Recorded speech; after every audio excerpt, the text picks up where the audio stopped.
The writing, I think, is on the wall for Cincinnati. I understand that Zach Taylor might be coaching for his job. He also has a lot of say in personnel decisions, so he may want to let go of any final last hope. But this is the last gasp for Cincinnati. The trade deadline is on November 4th. And if they can't turn this around in the next two games, and that is very unlikely, they're going to be, again, looking at 2-5. And then, maybe as a final coup de grace, a finishing blow, the New York Jets are going to be on their schedule. And the Jets are bad. We get it. They're the last remaining winless team in the NFL. But the Jets have actually been more efficient than the Bengals. In fact, if you look at something like this, you would say that the Jets are 2 tiers better than the Cincinnati Bengals. So the Jets can beat the Bengals, and then at that point it'd be 2-6, and there still would be time in front of the trade deadline, right? We go to the schedule here. That Jets game is on October 26th. Then the Bears game at the very bottom is on November 2nd. The deadline is on November 4th. So obviously at this very moment, I wouldn't expect the Cincinnati Bengals to be sellers. They're buyers of Joe Flacco. They just traded for him today.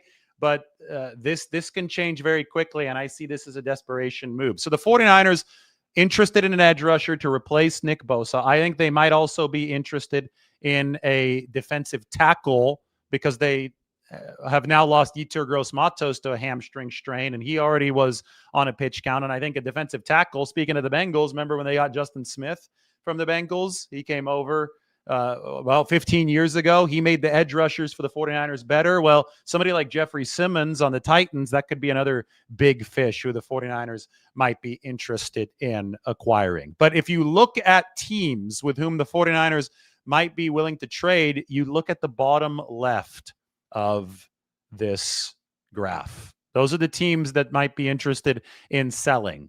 So the Raiders, there's the obvious caveat there of Mark Davis not wanting to trade with the 49ers.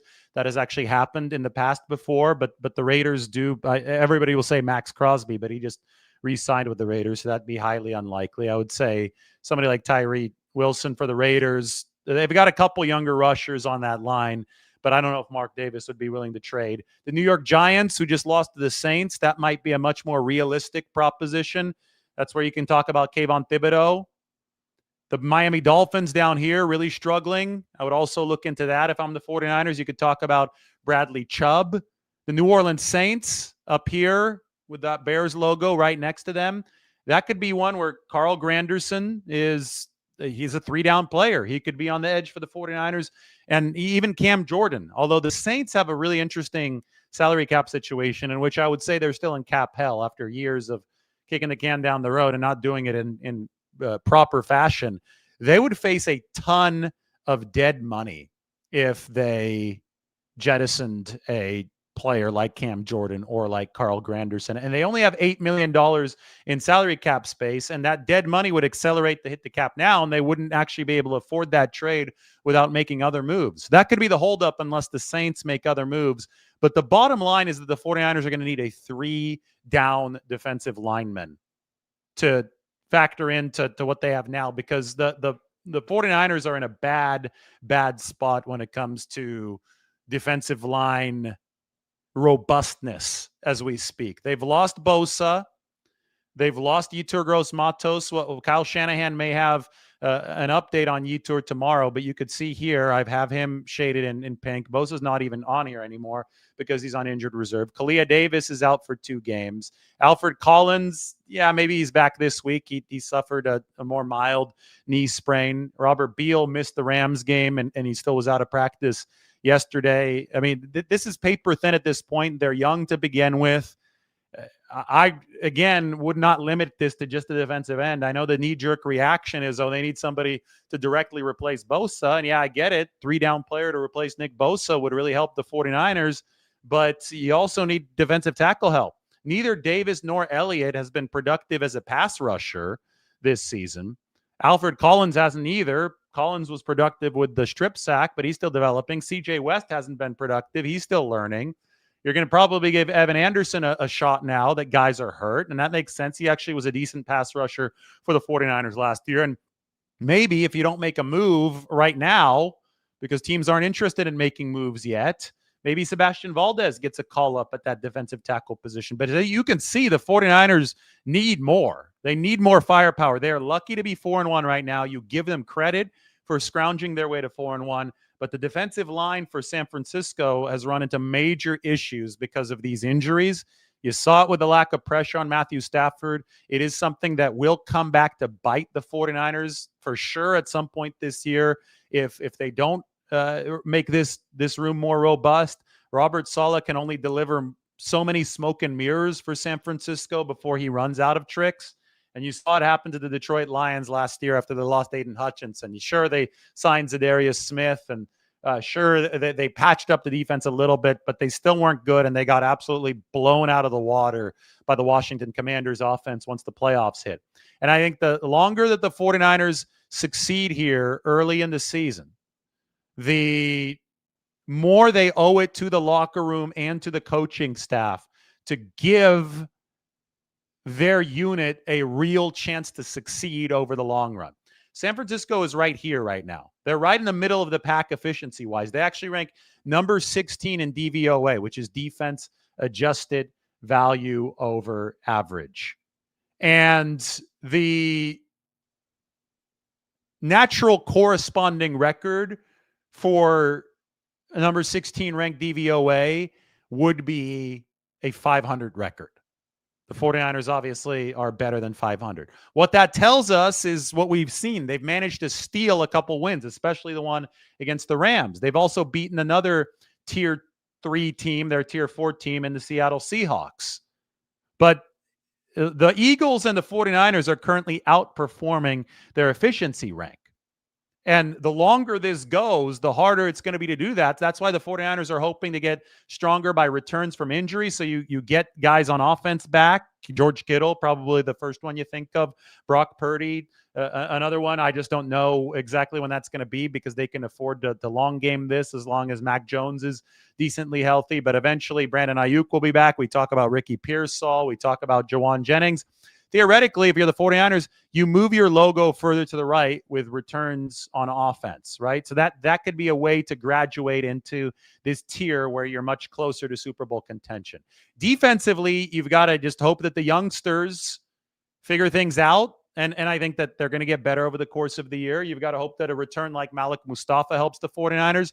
But probably more than anything, you've got to find a way to pick up the slack of the Nick Bosa loss, of the Yetur Gross-Matos loss.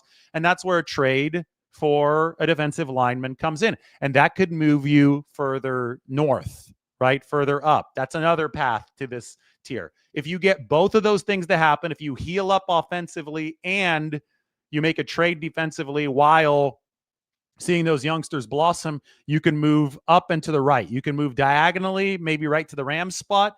Hell, maybe you could even hit the stratosphere. Maybe the splits even get you up here where I'm moving my cursor. Then you'd be on par with the Colts, the Lions, the Packers, and the Bills. Those are your true Super Bowl contenders. So that's the outline for San Francisco. They are not good enough to win a Super Bowl right now. They should be praised for their ability to take this efficiency and be 4-1. Right?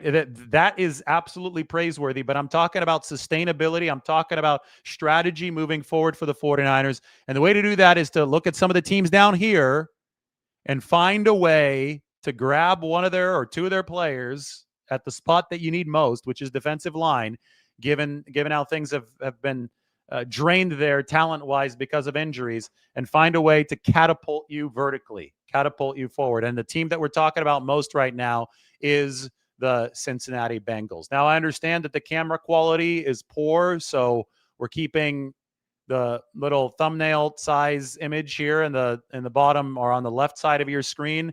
Mike's thumbnail could be a good placeholder right now. Look at this, trade chaos. We've got Joe Flacco moving over from Cleveland to Cincinnati.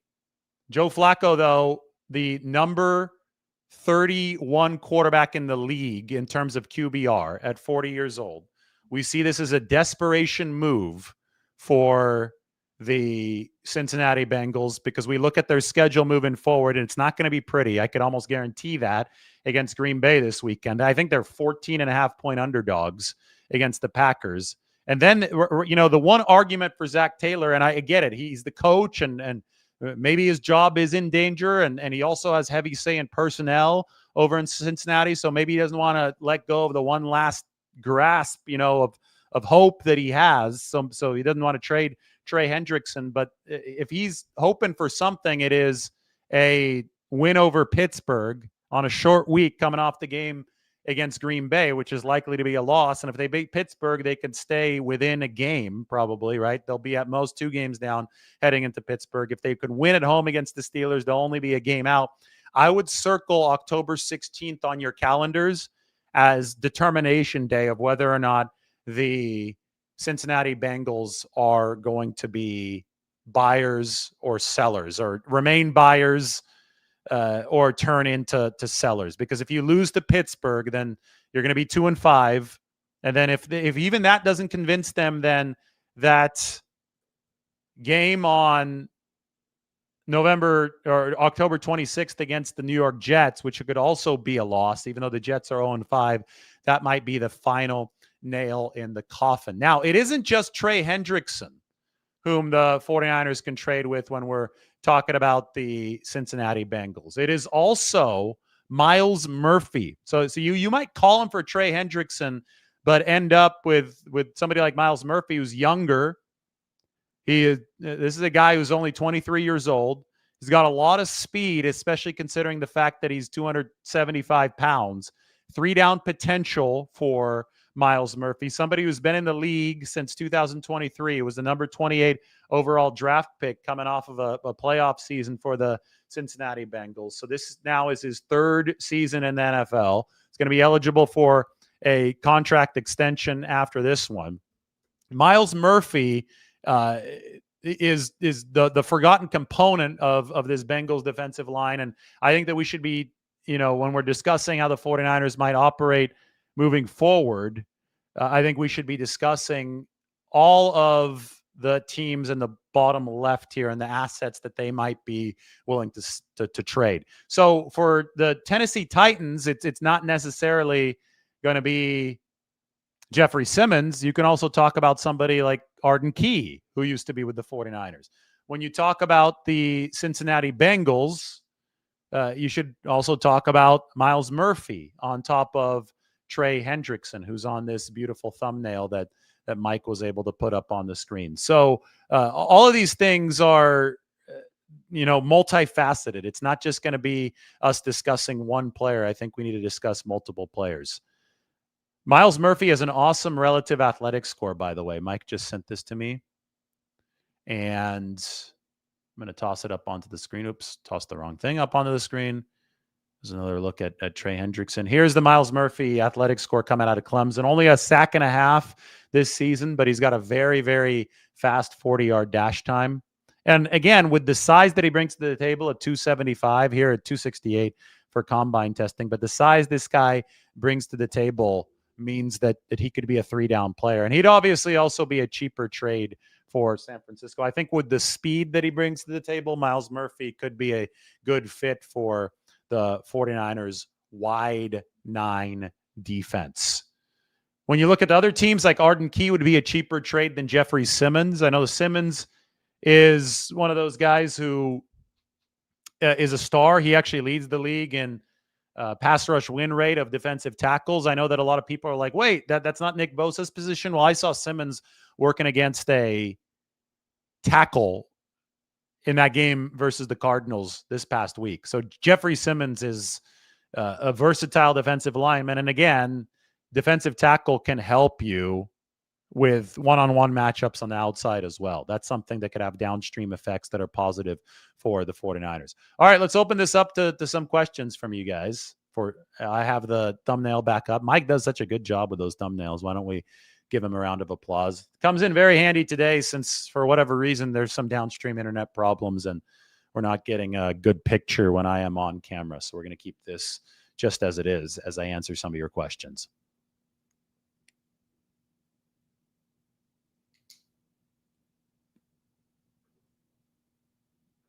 Myles Garrett would not make sense because the Browns aren't going to trade him. They just sign Myles Garrett to a long-term deal, so they would have so much dead money that it would completely sink their salary cap situation. I mean, they're still fighting through the fully guaranteed deal they gave to Deshaun Watson. So you're not going to trade for Myles Garrett given the contractual situation in Cleveland.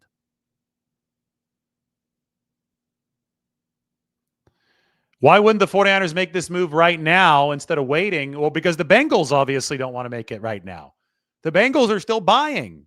The Bengals just traded for Joe Flacco, so they think there's still some hope before they, assuming they get to this point mentally, but they're not in sell mode. It takes two to tango. The Bengals have to lose a little bit more, even though they've already lost 3 in a row, to get into that sell mode. So you ask this question and I tell you, well, they've lost 3 in a row, but they're still only a game out.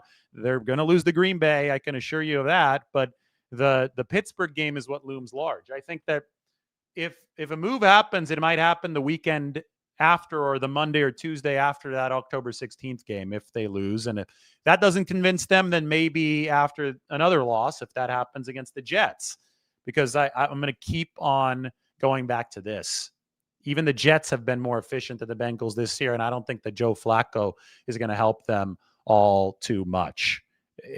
And even then, like Zach Taylor, if this is his job is on the line, like he might not want to let go of Trey Hendrickson, and I get that wouldn't be the best thing for the Bengals. Maybe the owner would have to step in, Mike Brown, at that point. But we shouldn't only focus on the Bengals. I know that's the story of the hour right now with the Joe Flacco trade, but we also need to look at all these other teams who might be sellers. And that's why I look at Carl Granderson with the Saints, Kayvon Thibodeau with the Giants. Burns just signed a long-term extension with the Giants. That's also not likely.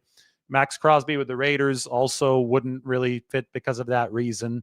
You look at the Bradley Chubb and the Dolphins. That could be a good one. There's some upheaval going on in Miami. You basically scour the teams in the bottom left quadrant of this graph. And then you look at guys who haven't gotten extended recently. Yes, Jeffrey Simmons would make sense as a trade target. I've been talking about this. I know he's not an edge, and the 49ers need defensive tackle help as well. Their 49ers issues are not just limited to defensive end, especially with the Yetur Gross-Matos going down. I'm going to have a big piece coming up on the San Francisco Standard. This is my offense piece, by the way. You should go check this out. Inside the 49ers 4-1 start, how offensive adaptability has keyed success.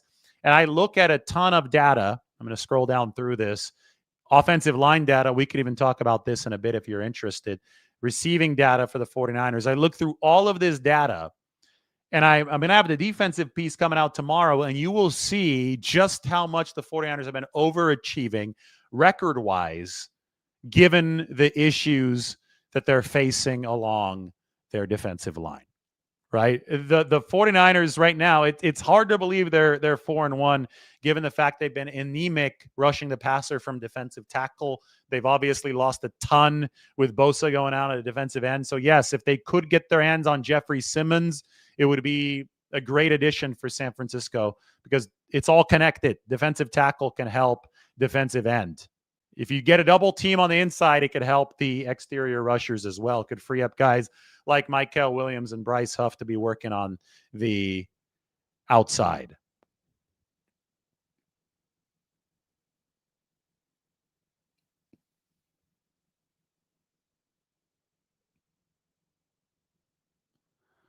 Mike says that DT might be a bigger need than edge. I tend to agree with him. I think a lot of people have just looked at the Bosa injury and have, just automatically resorted to, okay, defensive end is a bigger need, but I think defensive tackle is just as big for the 49ers because it started as a bigger need this season. And now you lost Yetur Gross-Matos, so Bosa's a bigger overall loss. I get it, but I think all things considered, you look at the entire line and they need help across all four.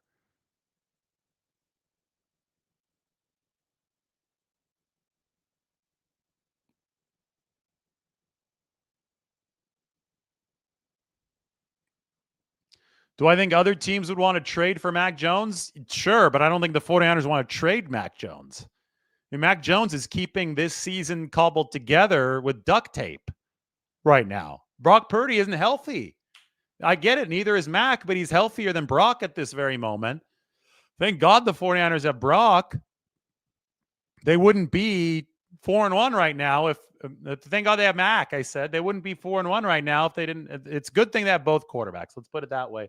They would not be 4-1 if they didn't have both of these guys. Brock led them to the win against Seattle down the stretch.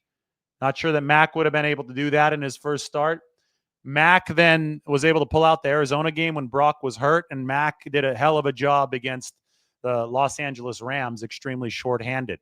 The 49ers should not be looking to sell a quarterback when they are contenders, they're 4-1, and both of their quarterbacks are hurt. You can have that discussion much, much further down the road.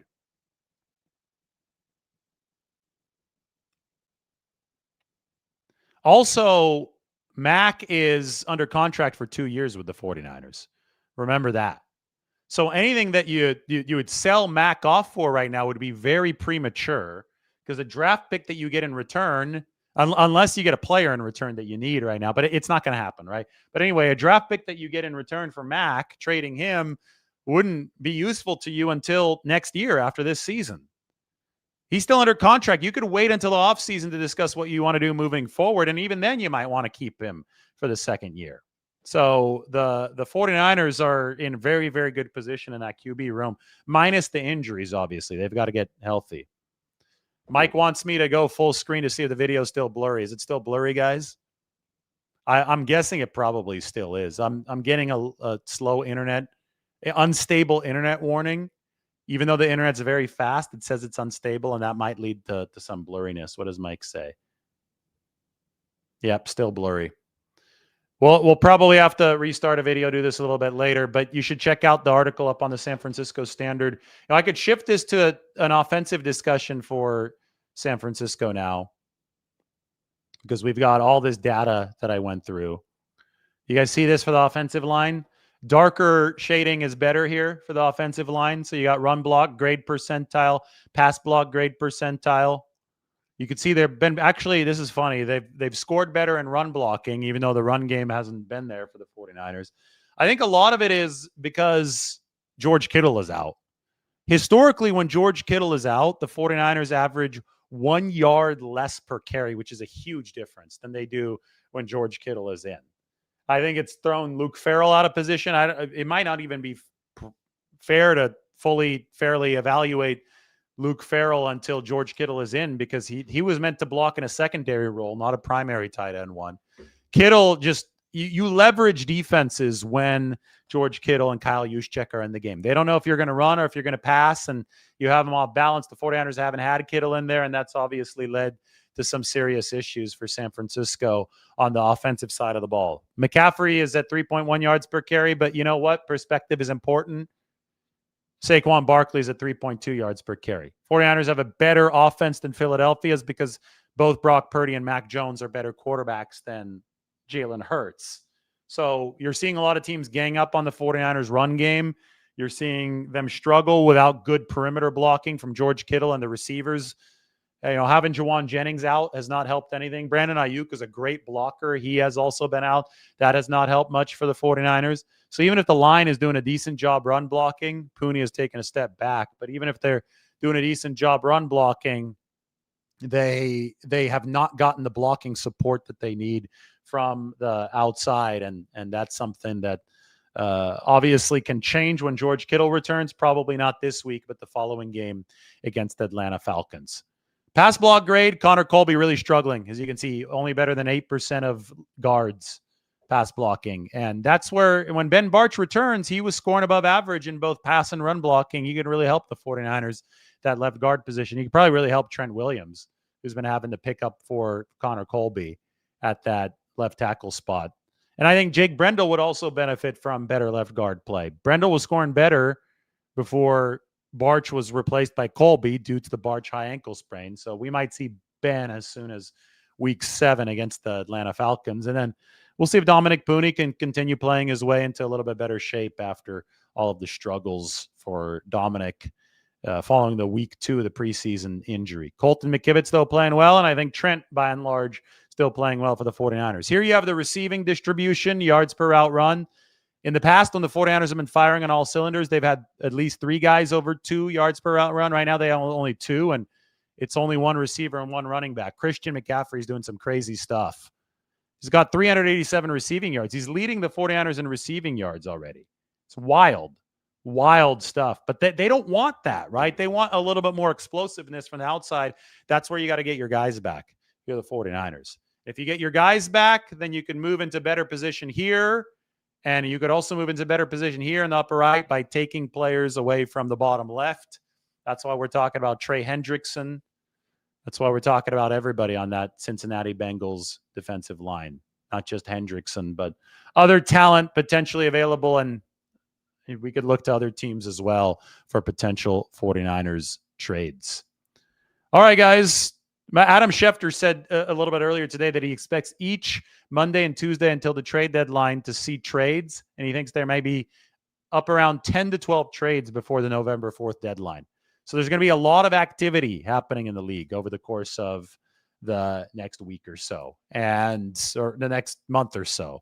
And will the 49ers be part of that? They've been aggressive in almost every single year. They've made a trade with Kyle Shanahan and John Lynch, and seems very, very necessary for them to bolster the defensive line here in 2025. Outlined all that. We'll outline some more later. Apologize about the screen quality here at the start of this show. I do appreciate everybody joining the show. I'll answer a couple more questions, and then we will move from there. Mac Jones right now, Greg Papa texted me a little bit earlier asking about the exact incentives for Mac Jones. So here it is. With every win that Mac Jones gets, where he takes at least 25% of the snaps, he earns $100,000. But that doesn't vest until he gets 4 wins. So he's got to get 4. So 1 more, if he wins this weekend, will mean that he gets $100,000 times 4 all at once. It'd be a $400,000 bonus for Mac Jones. On top of that, if Mac Jones ends up taking 50% of the regular season snaps and the 49ers make the playoffs, which are 2 things that he's currently on pace for right now, he'll make an additional $550,000 on top of that. So the Mac Jones financial stakes are significant here moving forward.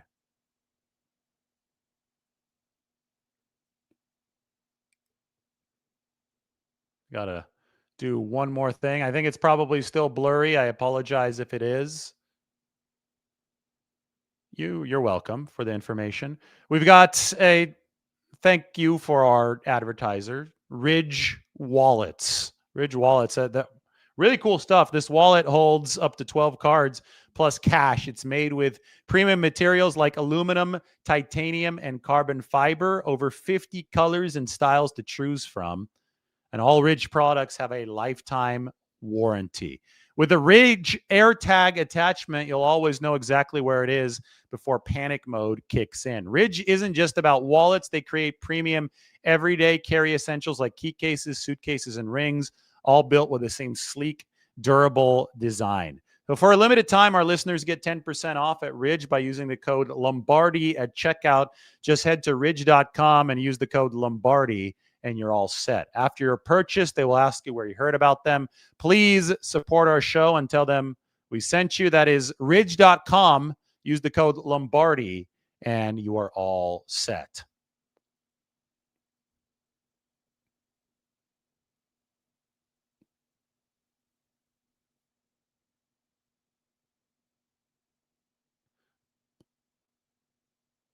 I appreciate you, Antonio. Glad that you always learn something new when I'm talking about the Niners. If you have any questions, I'm happy to answer them right now.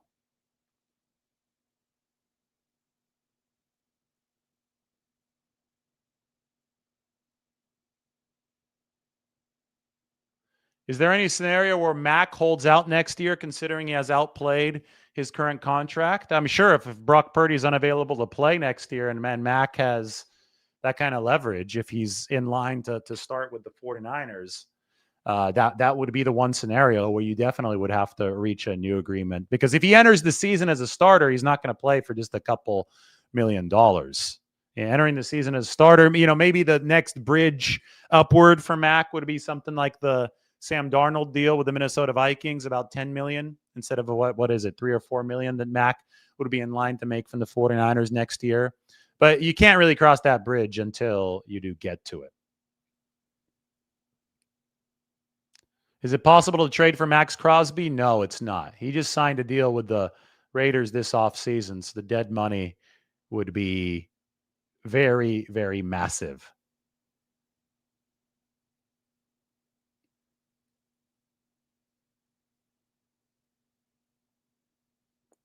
Does the 4-1 start put more pressure on the front office to make a trade? I think so. I think that you've already seen such grittiness from the 49ers. Even if they lose this week against the Bucs, and they are underdogs against Tampa Bay, even if they lose this week, they're 4-2. They are exceeding expectations. I thought they would start 3-3. Statistically, they are right around a 500 team, but you're expecting them to return players. At some point when you're managing a team, you owe it to the locker room to give them the raw materials necessary to fulfill their potential. And I think the 49ers winning games they wouldn't have won last year with the resilience they've shown already, that to me is the hardest ingredient to find in the NFL. Since they've shown that, you want to reward that good work by further investing in the project that's happening. And I think that it would put some pressure on the front office to make a move.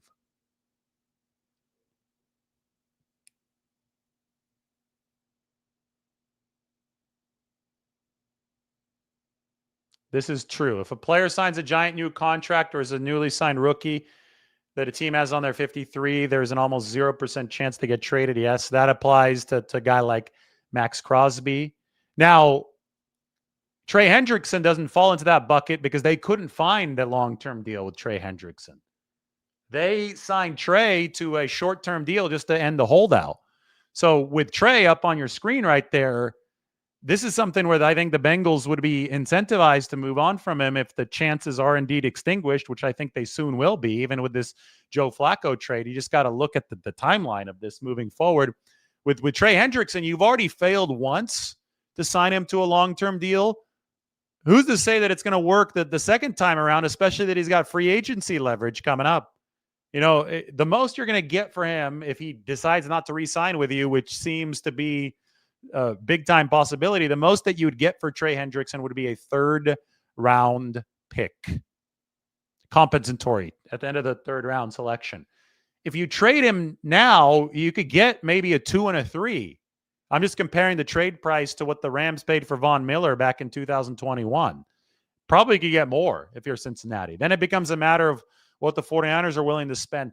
Also remember the salary cap dynamics here. With every successive week, Trey Hendrickson is $1 million cheaper. So the Bengals are picking up part of his $17 million or so base salary on a prorated basis. Every single week they pay $1 million more, roughly. So by the time that late October rolls around, let's look at the calendar again. By the time that they lose to the Packers and then maybe lose to the Steelers, maybe even lose to the Jets, he's getting $1 million cheaper for any potential acquiring team. Once you're 8 weeks into the season, you can take $8 million roughly off of Trey Hendrickson's $17 million base salary. So he'd only cost, if they got him right before the deadline, if they got him right around that first week of November, he would only cost roughly $9 million for the rest of the year to the 49ers. The 49ers took out an insurance policy on Nick Bosa's contract, which means that they're going to get about $7 to $9 million in salary cap credit in 2026. It's going to roll over from 2025 to 2026, which allows them the flexibility in case they're up against the salary cap to trade for a replacement who costs a little bit less than $10 million. They're going to have that flexibility thanks to the insurance policy they took out on Hendrickson. My point is that all of this might perfectly line up for the 49ers to make a move, but it would take some willingness from the Bengals to actually trade the guy. Right now, at this moment, that's obviously not there, but I think that this is getting closer and closer because Joe Flacco isn't any good anymore. Neither are the Bengals. The lasting image I want you to have in your mind is this. Bottom left for the Bengals and the Titans. Think Hendrickson, think Jeffrey Simmons. You could think, you look at the other teams that aren't good there. So Kayvon Thibodeau and the Giants. Think Myles Murphy and the Cincinnati Bengals. That'd be a cheaper acquisition, fast edge rusher for the wide nine. Think Bradley Chubb. Think Carl Granderson. Hell, think Cam Jordan. The teams in the bottom left are the teams that are most likely to sell, even if they might be desperation buying right now. But this, combined with the schedule, not good for the Cincinnati Bengals. All right, everybody, take care. Thanks for watching. We'll talk to you soon.